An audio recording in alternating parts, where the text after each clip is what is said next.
Zoom, GoToWebinar, Easy Webinar. There's so many different software options today. What is the best webinar platform for 2021? That's what we're going to talk about on today's episode. Let's get started.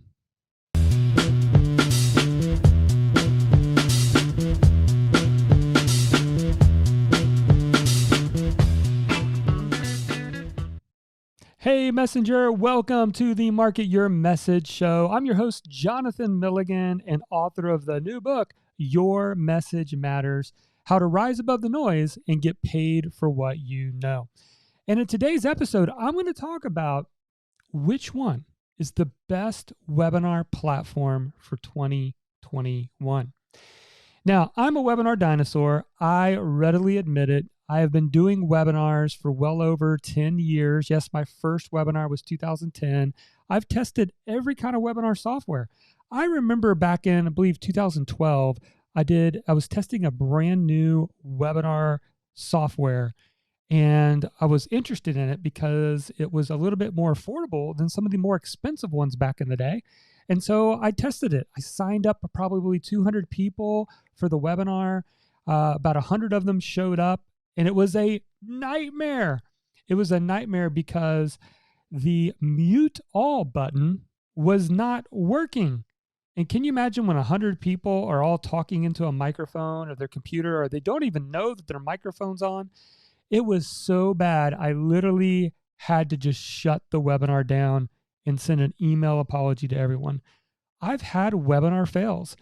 I remember I did a webinar with a bunch of influencers, and I said, I'll handle the webinar. And back in the day, we were just going to do a YouTube embed link into a landing page through lead pages.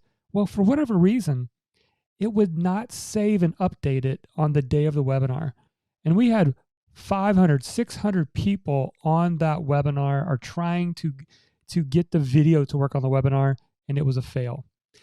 I've seen my shares of failures with webinars, and I've tested every platform. But today, what I want to do for you, and if you're listening to the podcast, I'm going to explain to you, but I'm going to be drawing on my iPad, and we are going to actually be looking at 4 different webinars. And I've been a customer at one point with each of these in the past couple years.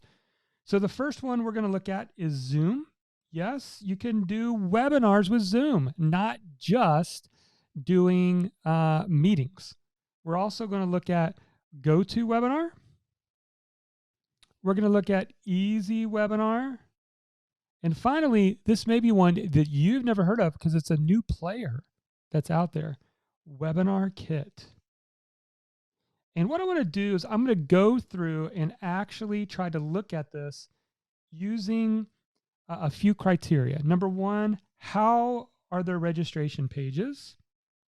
2, what's it like to be a presenter? Is it easy to use? Is there ease of use for you to be a presenter? Or is it so complex that it throws you off of your ability to present? Attendee. How easy is it for the attendee to use it? Do they have to download a software to be able to get on and access it? Features. Are there the right kind of features that you're going to need to be able to teach and sell on a webinar? And then we're going to look at pricing. And then I'm going to total it all up. So here's what I'm going to do. I'm going to use a simple rating system, 1 to 3. 1 meaning not very good, 2 decent, 3 great. Okay, so let's go through each of these. Let's start with registration pages. So when it comes to registration pages, we're going to start with Zoom. I give Zoom a 1.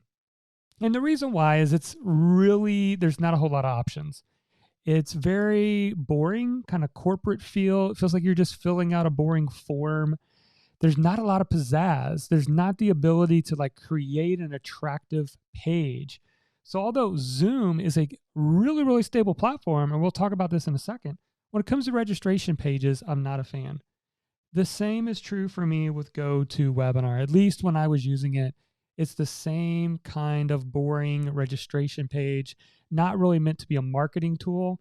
It feels more like a corporate, got to sign up for this thing that's happening on Tuesday kind of a page. Easy Webinar, I'll give it a 2. They give you a couple different options, but I do wish there was just a few more abilities to customize your registration pages. And then WebinarKit, I really like WebinarKit. They have different options, very easy to edit. You do not have to know code.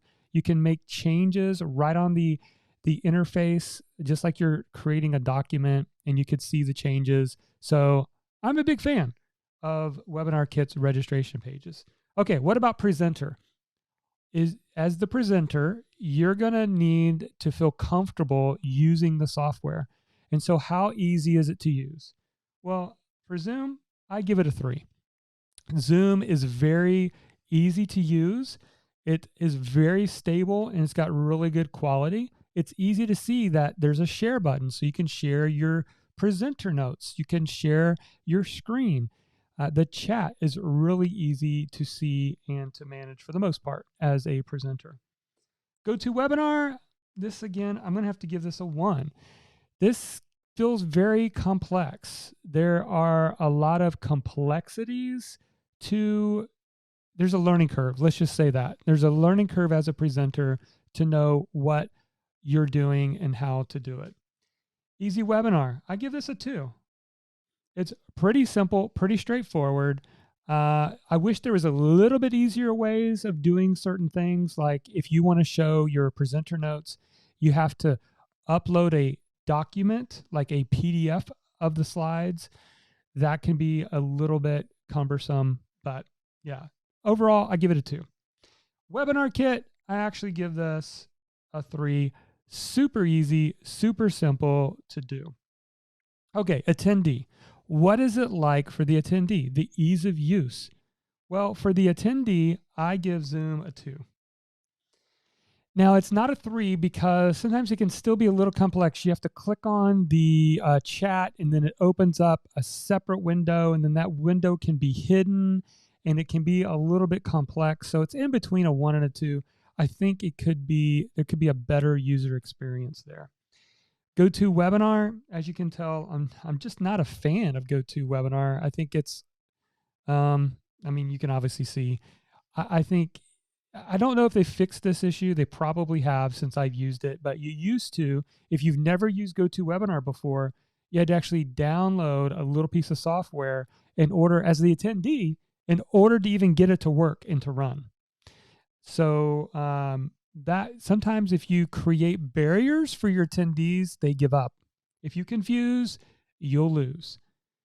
Okay, what about Easy Webinar? I give a 3 here. It's very simple. They don't need to download a software. There's nothing complex. They click on the button, boom, they're in the room. Same, I believe, with WebinarKit. It works. It's efficient, simple to use. All right, features. Now, features, sometimes there can be feature bloat with software where they just add features that majority of people aren't using. Of course, that can happen, but they're all about the same. Zoom, I'd say it's a 2. It is always seem to be getting better. GoToWebinar, it's going to have what you need. Easy Webinar, also a 2. And WebinarKit, it's a 2 because they're still in development of a lot of their ideas. Now, some of the features they have on their roadmap, I'm really, really excited about, but I still think they're a 2. All right, pricing. This is the big one that everybody wants to know. And the easiest way that I have kind of thought through the pricing is to find a standard across the board. So I went and looked at their pricing as of today on all of this software for 100 attendees. All right, so very, very basic plan. What's it going to take for you to, what are you going to have to pay that's going to allow you to have 110 attendees or up to 100 attendees to show up live in the webinar room? So for Zoom, it's about $40 a month. And I'll come back and I'm going to give a rating here in a second. But I guess $400 a year, you can save a little bit, $40 a month. GoToWebinar is around $59 a month. For 100 attendees. Easy Webinar, you're looking at $78 a month. Now, one thing that I will say that Easy Webinar and WebinarKit has that I did not include in this analysis is on-demand webinars. Now, I'm not a big fan of tricking people into thinking that webinars are live when they're not, but I do think it's smart to have on-demand webinars because we live in an on-demand world. Well, what's on demand? Well, when you put on Netflix, nothing's live. All this stuff has been pre-recorded. So you can use on demand, meaning somebody can register for a webinar, come watch it, and you're not teaching because it's a replay or you've already recorded it ahead of time. Easy Webinar and WebinarKit, these last two that I'm talking about today, do give you that. GoToWebinar and Zoom do not. So if that's important for you, keep that in mind as well. And then WebinarKit, it's $67, but this is a one-time charge. Now, it's a one-time charge to the on-demand. So they lead with their on-demand, but they have an upsell on the back end that says, hey, would you like to do live webinars? And for 100 attendees, it's only $29 a month. But again, this pricing may change. WebinarKit is fairly new, and so I imagine their pricing is going to go up in the future. So if you're watching this now and you love the idea of either paying one-time cost for a webinar software or $29 a month for the live version, you want to go check out WebinarKit for sure. All right, so what's my rating on 1 to 3 with these? So for pricing, I give Zoom a 2. I give GoToWebinar a 2. I give Easy Webinar a 1 because it's more expensive than the other options, although you do get the on-demand, so maybe I'm being a little harsh there. And then finally, I do give WebinarKit a 3 because for some of you that just want to do an on-demand webinar, you pay $67 one time and you are good to go. There's nothing more to buy. You can record your webinar, upload it into the software, do the registration pages, do the whole thing, follow-up emails, all of it's included. Okay, so let's total these up. So for Zoom, I give a total score of 10. GoToWebinar, I give a total score of 7. Easy Webinar is a 10, and a WebinarKit is a 14. So you can see, I'm a big fan of WebinarKit. I actually, if you've been on any webinars in the past year, you have used WebinarKit without you even knowing it. That is my webinar tool of choice. Not only is it affordable, it's easy to use, it's easy for the attendee, and it just works. It integrates with ConvertKit and many other email service providers. So I'm a fan of WebinarKit. Now, I also think Zoom's great. I've used Zoom for a couple of years. There's nothing wrong with using Zoom. You can certainly go for that as well, or any of these others. But I hope that gives you a better picture of how you can compare these different webinar software. Now, obviously, I didn't cover them all.